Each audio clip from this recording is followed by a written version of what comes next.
Knicks. NBA Halftime is presented by Hyundai. Ernie Johnson, Chuck, Kenny, Draymond Green in for Shaquille O'Neal, who is on assignment. What assignment?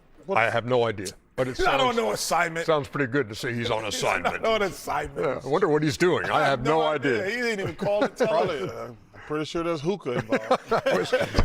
I was not going to say that, but you're welcome to. Hey, this is playing out kind of like you guys all talked about in the pregame show with what Philadelphia would do without Embiid, and Maxey's been the motor. Well, that's the good news. The three guys we thought had to go crazy for Philadelphia to have a chance, they have played well. They did get a break with Karl-Anthony doing what he does, get stupid fouls all the time for some reason.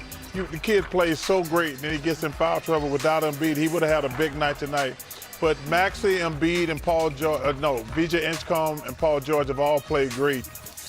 You know, you wonder, can they keep it up for 48 minutes? That's going to be the key, because the Knicks got a better bench. They got more physicality.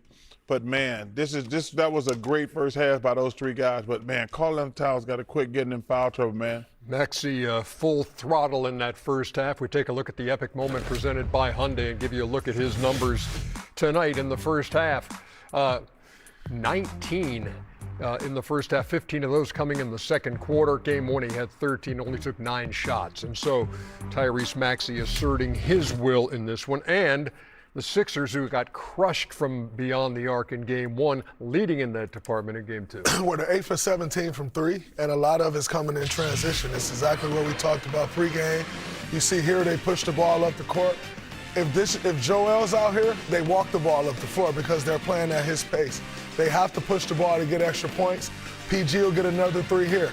You can see there's an emphasis on sprinting ahead and getting down to the corner. Pops out to the corner, gets another 3. And then this next one is due to their speed, getting downhill. They're playing a bunch of guards. Grimes get downhill, get Kelly Oubre wide open for a 3. So the three-point shooting has to be there for them to have a chance. As I said, they're 8 for 17 from 3. The problem is their 8 for 17 from 3 was combated by Karl-Anthony Towns getting in foul trouble. So the Knicks didn't play faster. They're only up 1 point, and the Knicks are 3 for 12 from 3. Jet, what caught your attention in that first half? Well, what caught my attention was just what he just said.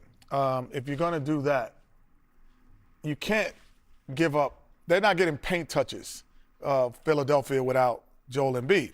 So you ain't going nowhere. And I don't race current players. I only race retired players.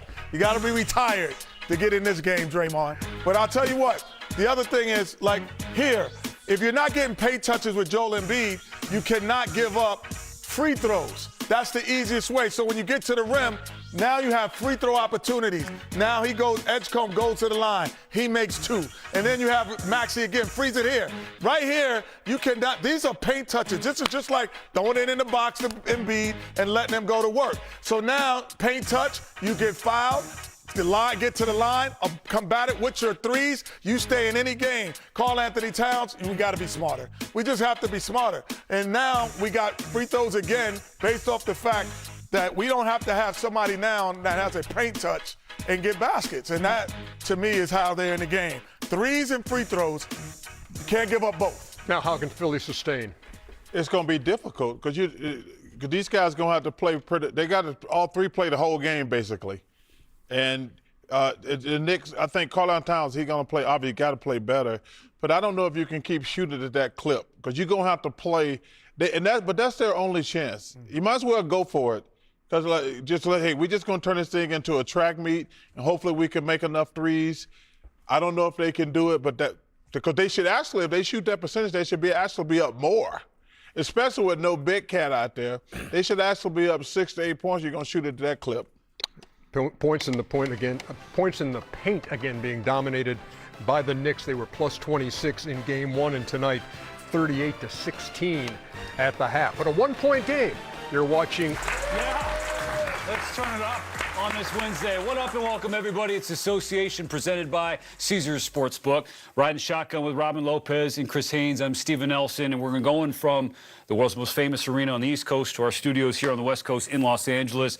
And the New York Knicks keep on rolling, fellas, here in playoff basketball. That was a tight game for really the entirety of it. The final score doesn't quite indicate it. Yeah, I mean, as hot as Philly started the game, that's as cold as they finished it. But the Knicks now up 2-0. See? Steve, I think they've turned the corner. I think the Knicks are playing up to the standards that we set for them preseason and what they did in the in-season tournament and winning that championship. I think they really have found their way right now. And I know Philadelphia, they were shorthanded, no Joel Embiid. But you know, oftentimes when a team is losing their best players, other guys tend to step up. And I expected a much more competitive game. We got that. Yeah. But the Knicks, right now, like they're clicking on all cylinders. Yeah, I agree. You know, you play who's in front of you. I think that's a big but.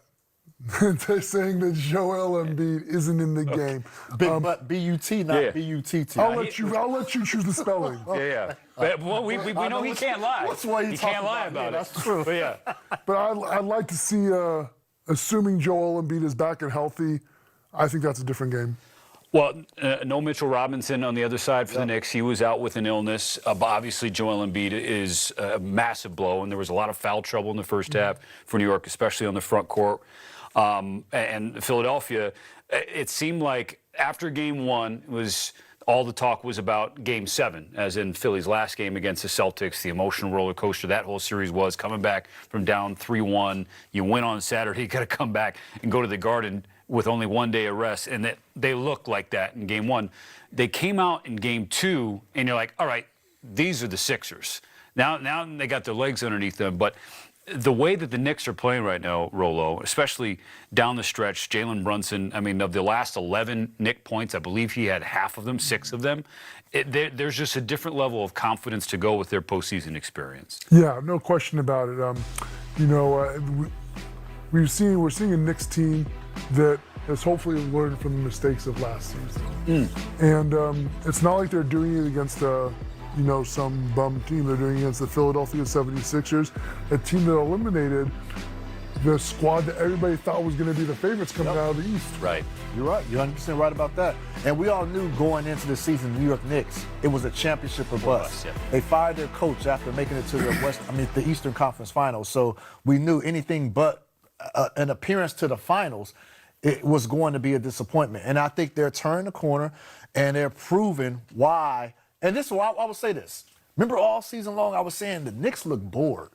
They just look really lethargic. Yeah, you were saying that. And I was saying that because I was just looking at their play, their demeanor. They didn't go on these long stretches of winning streaks. They just kept, they'll win some games, lose games they shouldn't. And I'm like, man, I think they're bored. I think they're waiting until the playoff time because at the end of the day, they're going to be judged by the outcome in the playoffs. And so I think they figured it out right now. It's do or die time. What we have figured out are the highlights from game number 2. get So to in it. case you missed any of the action from the go. Garden, let's show it to you. Of course,